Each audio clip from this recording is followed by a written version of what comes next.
Welcome everybody to a brand new series here on Hearts of Iron 4. We're playing one of my all-time favorite mods, that is Millennium Dawn.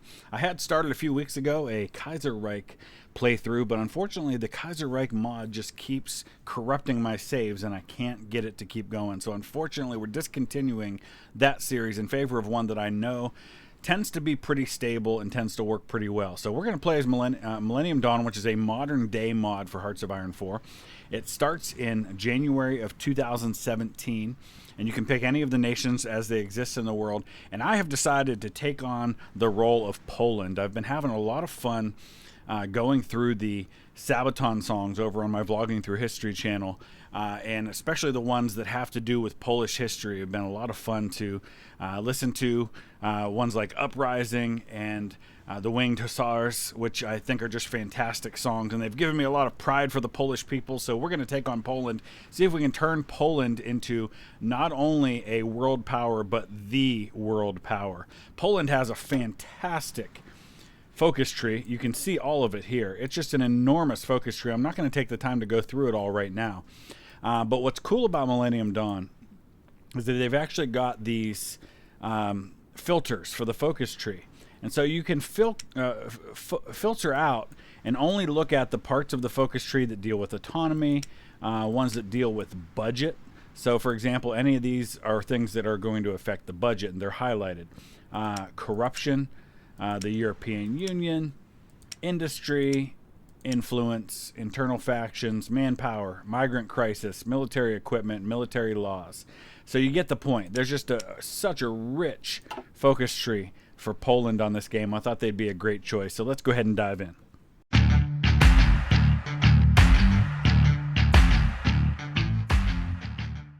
So before we can do anything to begin expanding our nation, and I think honestly probably the first place we're going to go when it comes to expanding is we want to kind of rebuild the old Polish-Lithuanian kingdom that once exists, and I think there is a way to do that. I'll find that as we go along, but right now we're going to focus primarily on the economy, building that up. We'll add some building slots. Now there is a really rich economy mode on this game, and we'll talk some about that because they have added that as something that doesn't exist in the traditional Hearts of Iron 4. Alright, so looking at what we're going to start with our research. Everything's primarily concerned with raising up our construction cap, our production efficiency caps higher. These are all going to add to that substantially. We're also going to add to our research speed and also our construction speed. So these are all things that are going to help kind of with the internal factors. I also want to look at what we're going to be able to do with some of these things here, because I don't want to like build infrastructure, for example, if there's a way I can do that faster with my national focus tree. So there's a few things I can do, but really not a lot that's going to help with industry and things of that nature. So I think we're going to have to look at other ways to do that. In the meantime, let's go ahead and work on construction for infrastructure, because that'll rapidly increase some of this stuff like the production that we have going on. And then once we max out infrastructure, it's a lot easier to build industry in those places. So we'll start with that. Alright, we don't have much in the way of factories or dockyards. We're going to build some 2005 missile submarines, which is the best ones that we have available to us. Not going to have much of a navy right now, but that's honestly not a huge concern. A bigger concern is the huge deficit we have in terms of light metals and technology metals. So we're going to have to trade, use some of our very few factories that we have just to be able to trade for what we need. But I'm not going to worry about that right now. I have 18 divisions available to me. So there's not a lot with which to do anything. So we're just going to have to kind of tread water for now. Looks like already we're getting some trade agreement proposals. Lithuania, yeah, we'll accept that. Latvia, same thing. I don't know why the world tension's already up. It looks like jihad in Iraq and Levant, so that's ISIS driving up world tension a little bit. We've got a lot of available decisions to us here, so I'm going to look over some of these and see what we might choose to do. So the European Union's a big part of this, playing as Poland or any of the European powers, and you can see what their population is of each country in the European Union, what percentage they make up of the total EU, and what percentage of their population is what we would call Eurosceptic versus Europeanism. So it looks like I guess this is overall the European Union, 79%. But some countries are very heavily Eurosceptic. Poland, we are only 11% Eurosceptic. So we're pretty heavily in favor of the European Union, it would seem, compared to some countries like Greece, where they're about half and half. Cyprus, for the most part, everybody else is pretty pro-European. We could start a skepticism campaign, but honestly, I'm thinking European Union might be my path to greater power if somehow I can make one European state that's under Polish domination. That might be an opportunity for us to take over Europe without having to go to war against all those powers. So Germany has been elected to hold the office of the European president. United Kingdom will hold the president of the European Parliament. The president of the European Commission is Germany. Italy will hold the office of the Frontex executive director. So I guess at some point we're going to want one of those offices so that we can wield further influence. Oh, goodness, there's a bunch of different offices here. European Central Bank. Obviously, we're going to have certain influence that we don't currently have in order to be able to do that. You can see all of these things. There's really a lot here. We could, of course, withdraw from the European Union, Article 50, like the UK has chosen to do. Becoming a member of the EU is a complex procedure which does not happen overnight. I think we've already actually accepted that. But if we do accept this stuff, it drives our stability up to 90%, which is good. We don't want to leave NATO. I think right now we definitely need that. Down here, we have a bunch of international recognition choices. Like we can move our embassy to Jerusalem, which seems like a no-brainer for Poland to do. So we're going to do that. It's probably in Tel Aviv right now. And then there's all these other places that we can recognize various nations. We can rescind recognitions. We can things like that. I'm going to rescind the recognition of Palestine, see what maybe that does to kind of mess with things. Counterterrorism operations, defense policies of the EU, prepare military exercise at the Russian border is something we might be able to do down the road. All right, so obviously we're going to need more manpower. So one of the first things we're going to have to do is we're going to switch from volunteer service to a partial draft. You can see the effects that's going to have. It's going to cost us 180 political power. We do have money in the budget right now. Don't have any international investments. We have about 270 billion in debt, which isn't too bad. We want to keep that debt number as low as we possibly can. I'm also looking at all the other places in which we might be able to spend money. And I don't think there's a lot I want to do. I would love to lower corruption, but I think that that's not easily done. We could spend 360 points to do it. So we actually get a net of $3.5 billion from the EU budget, so that's good. We actually make a bit of a profit from the EU, and you can see our budget's actually going up in the Treasury by 0.03 billion a day. So what's that, about $30 million a day?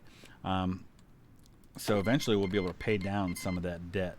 We've been accepting a lot of trade agreements, which I hope will continue to drive up our Treasury amount. There's revitalization of the economy. So now we're going to focus on, let's see, reforms over here is going to give us, eventually finalize the reform is going to, let's see, research speed, military industry output, political power gain is going to be a loss. We're going to be able to produce some things here, so we're definitely going to go down this tree because we have very little in the way of natural resources that we produce for ourselves right now. I do have all 18 of my divisions currently doing exercises, so we can build some army experience, but also make these units as effective as possible, so when we do go to war, even though we have a small army, it'll be an effective army. So I think we are going to, once we build up the economy a little bit and the industry, we're going to go down a path to introducing the monarchy to Poland. And if we go down over here where it says Corona, you can actually also go a nationalist route, but we're not going to do that. You can eventually get down to where you can actually do some pretty interesting things, including right here, form Poland, Lithuania, which is what I think we're going to go for. So I'm going to go ahead and pay down some of this debt, because you can see my my treasury going up by, I don't know what the amount is. Yeah, it's still 0.03 billion a day. So we can take some of this 115 billion. We can actually pay down some of the debt by right-clicking. I'm not going to do a tremendous amount of that, but there we go. That's a lot. All right, so a lot of our research right now is focused on just getting caught up to speed on some things. We just did microprocessors, which is 1975 technology. We're going to get a nice bonus on this one, a 50% bonus. So this is, again, a boost to research speed, and this will get us up to 1985 computing technology. In the meantime, national focus now, we've done promise to our people and the Polish spirit, which brings us down a path of nationalism, which, nationalism can be used for good, or it could be really ugly as well. Looks like we have to complete Polish Parliament first. Once we do that, then we'll go down the nationalism path, but then we'll kind of focus that nationalism towards monarchy rather than kind of a right-wing Nazi-type nationalism. So now another thing we can do is under policies. We can go to our foreign intervention law. Right now we are limited interventionists, and you can see the effect that that has right there. We can shift this to regional and then eventually global interventionism.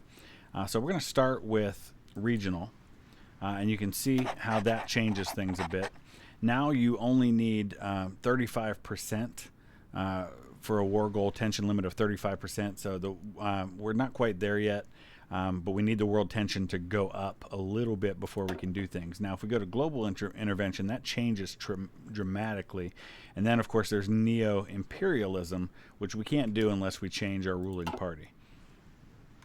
So you can see now that our daily balance is actually up to $0.09 billion. So our economy is kind of booming right now. It's 3 times the profit that we were making on our budget before. Now, it's still a tiny amount to where we can't really pay down the debt much more than we already have, but we've only got 165 billion in debt. Eventually, if we keep good fiscal policy, we'll eventually pay that debt off altogether. Though I'm not too worried about it, and honestly, if I have to run up a little bit of debt in the process of expanding our nation, then that's really okay.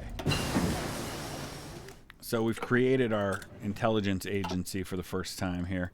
There's not a lot I'm going to do with that right now, other than to just kind of start upgrading it. I don't think too many people are spying on me, so I don't think we need too much defense.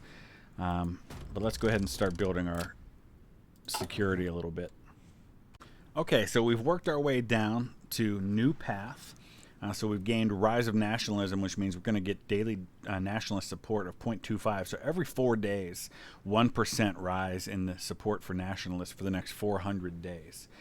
So that's, well, every 4 days being 1%. I mean, that basically gets us all the way to 100%. In order to successfully achieve this path, you will need to utilize both the focuses and the political system. So that's what we're going to do. So now we're going to choose one of these. I think we'll go nationalist propaganda for now, and then we'll have to look and see what some of the decisions are that we can make that can assist with this. So I was able to claim the office of President of the European Council. I don't know exactly what that means for me, but I saw it as an available option, so I took it. I'm now looking over all the decisions here, and I'm trying to find... we can ratify Georgia's accession to NATO. I don't know if I want Georgia in NATO, though. The more countries nearby that I can eventually gobble up, the better. So what I'm looking for right now is I'm trying to find a place where I can do things locally at home. Here we go. Nationalist propaganda campaign. Here we go. So for 0.75 billion in the Treasury, we can get a plus 0.1 to the daily nationalist support. We've got an investment offer from the United States. The United States proposes to construct one civilian industry in Warmia Podlasie, and I apologize, I'm not good with my Polish pronunciations. Somebody can help me, that'd be great. The full product cost could be $15 billion. The United States is offering us a deal whereby we contribute 25% of the construction sum. totally worth it if we can get a bonus of 1 civilian industry, because every one of those is helpful for us right now. So let's take a look real quick at a few things. Daily balance is still going up by the same amount. Right now, nationalists are 15% of the population, but it's going up rapidly. You can see it's going up by 0.34 every day. So, you know, every 3 days it's going up a percentage point. They're very, very quickly going to become the leading party in our government. We've also got an investment offer from France, so let's absolutely accept that, and from Germany. So folks are starting to want to invest. That's 3 potential factories for us once those are all complete. That's going to be a big bonus, because right now we've only got 13 that we're working with. Russia attacks our influence in Ukraine. We're not worried about Russia too much. That's going to be long down the road. This is, you know, this is a long game type of game. This is not a game where in 2 or 3 episodes we're going to be dominating Europe. It's going to take some time for us to get there in the modern world, just as it would in real life. It's not like we could turn Poland into a world power overnight. So it's going to take a while to get there. Let's take a look and see what we can do here. This is encryption and decryption. Not a big priority for me right now. I am going to look at doctrine, though. So let's do a 21st century reevaluation of our doctrine. All right, we've completed nationalist propaganda, so now we can choose Poland first. In 70 days, it's going to add another 5% to Euroscepticism, which I think this one added 3%. So we are very slowly kind of dividing the EU right now. It's going to give us 300 political power. It's going to add 20% Euroscepticism in Poland. It's going to give us the national spirit, Poland first, which is going to give us political power gain, drop the justify war goal time, and add military industry construction speed. All good things. Oh, we can't get it right now. Oh, we need the ruling party to be nationalist outlook. That's going to happen sooner rather than later, but while we wait for that to happen, let's go back to focus on our economy a little bit. Where are we now? We are at 30%. So at some point we'll be able to call for new elections, I would imagine. So Italy has triggered Article 50 and will leave the European Union in 2 years. So it has begun. That's probably going to continue to happen. Be interesting to see if that happens in the UK at some point fairly soon. Right now we are at 31% nationalist outlook. Once it gets to a majority, we'll go ahead and trigger the new elections. We are now into 2018. Well, now Italy has revoked Article 50 and decided to stay in the European Union. Not entirely sure what that's all about, but we continue to vote. Oh, this is on the European Asylum Agency. I don't know exactly what that's all about, but it looks like the proposal was accepted. Only one member state voted no on that one, and that was the United Kingdom. All right, financially, we're still gaining at about the rate that we had been. There's a lot of national focuses for the EU that are getting bypassed, I guess, based on things that are happening. And, you know, that's all kind of down here. A lot of them have already just passed, I guess, is what's happening there. But there's this whole tree down here that we will eventually possibly get to, if we ever get to that point. So we can see here that our industry that are being built with the investment from other countries are just about done. We've got the one coming from France here in Silesia. We had the one over here, which I think is actually done now, and then the one from the United States up here. So that's all coming along nicely. We're continuing our nationalist propaganda campaign so we can continue to build up toward putting the nationalists in power. They're at 35% right now. But Canada has left NATO. That's a big deal. Let's go ahead and start looking at some military investment that we can do here. Improved anti-tank weapons, that would be good. Safe cloning, that's going to increase the rate at which our country population grows. We're probably not going to get to the place where we're going to be taking over any other countries, at least not in this episode. This is really about just setting the stage for future things, but I will get us to a place where we can throw a decision to our cabinet over on Patreon, a voting decision, and I'll talk about that at the end of this episode. Norway has joined the European Union, so that's something new. We're into May of 2018. Switzerland joins the European Union. So folks are jumping on board with the EU right now. Iceland joins the European Union. Boy, people are getting excited about the EU at the moment. Now we have a choice to make. Further Silesian development will give us 2 new civilian industry, which might actually help long term. But I also like the idea of building the additional steel factories. But boy, I don't know. Because you could trade 1 civilian industry to get 8 steel. So it feels like this is probably the way to go over here. Let's go ahead and do that. We're doing further Silesian development. That's the one we're working on. By the time that's done, let's go back to our decisions. And we're still in the middle of a nationalist propaganda campaign for 17 more days. And then we'll immediately do another one. By the time all of that's done, we ought to be getting to the place where we are the majority party with nationalists. Right now, the Western Outlook Party has 42.87%. Nationalists is 41%. I'd really like to see them have a clear majority and not just a plurality where they have more than anybody else. Oh, Article 50 was triggered by somebody. Who? The United Kingdom has triggered Article 50 and will leave the European Union in 2 years. Let's see if they actually stick to it this time. We've got an investment offer from Norway that'll get us another civilian industry. I'm always willing to accept those offers because it's a nice way for us to spend some money to build up our industry. And every little bit of that really helps us right now. All right, it's going to take a while to get nationalists to actually be in charge. So we're going to go ahead and call for elections because we do have the majority now with the nationalists. So let's call for new extraordinary elections.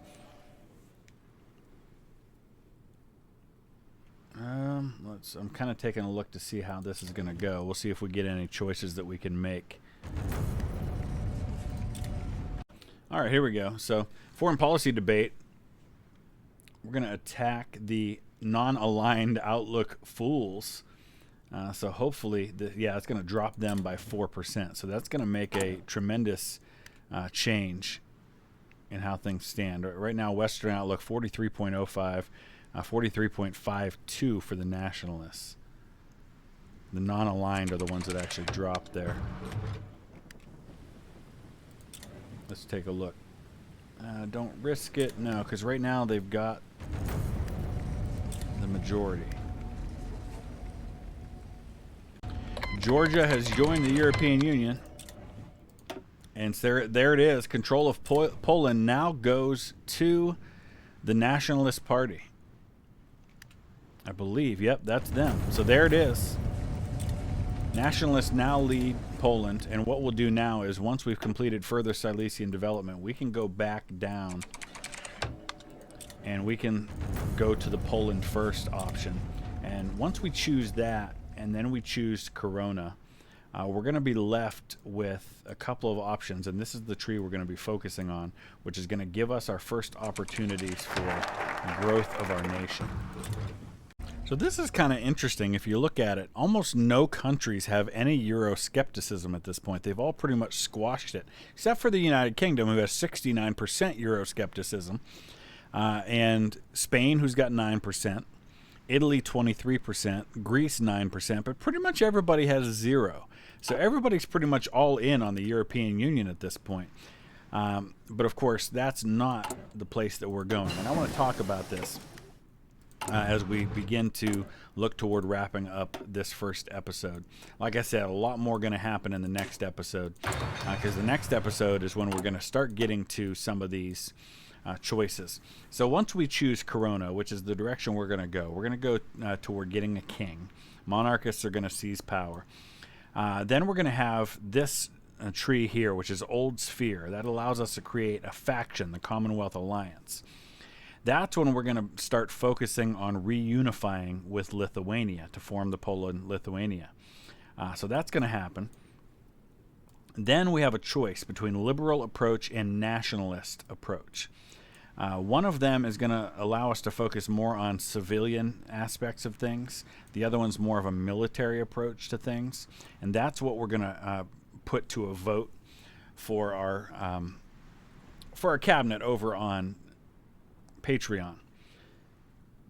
And that's just the choice between, do we go the military route with this tree with nationalist approach, or do we go liberal approach? And you can see the choices that we get.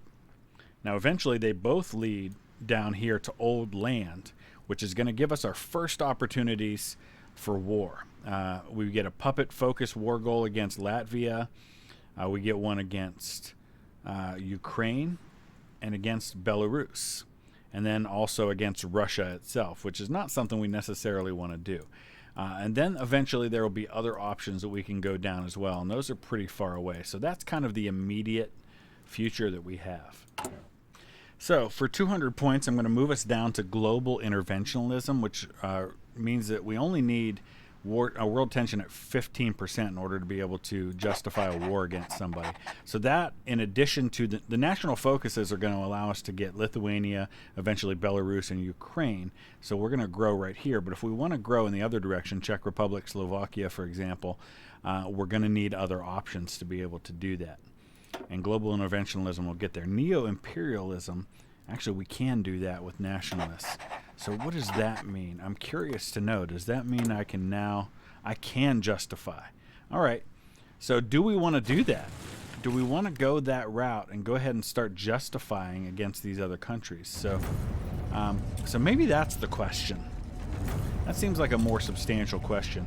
Should I use the national focuses to grow in this direction only, or should we also now use our ability to justify war goals to go after Slovakia and the Czech Republic? So that's the question I will pose to the council. Okay, in 3 days we're going to proclaim the Kingdom of Poland. Here we go. Long live the king. We have restored the monarchy successfully, and it is now time to elect a king. There's only one rightful candidate to the Polish throne. Our last king signed the constitution and agreed to pass on the throne to the House of Wetten. Prince Rudiger is the only agnatic great-grandson of the last king of Saxony. He is now our king. So there you go. That's pretty awesome. I'm excited about that. We're going to go ahead and choose Old Sphere now. But let's see.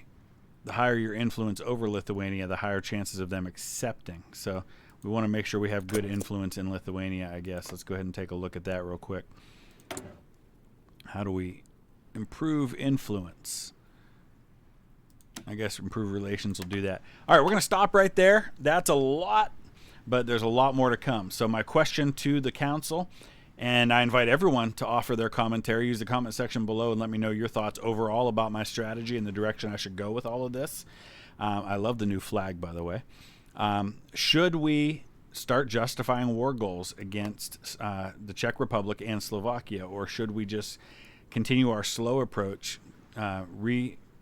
reconstitute the Poland-Lithuania Commonwealth, go after Belarus and Ukraine, and then maybe worry about that stuff? Or should I do both simultaneously?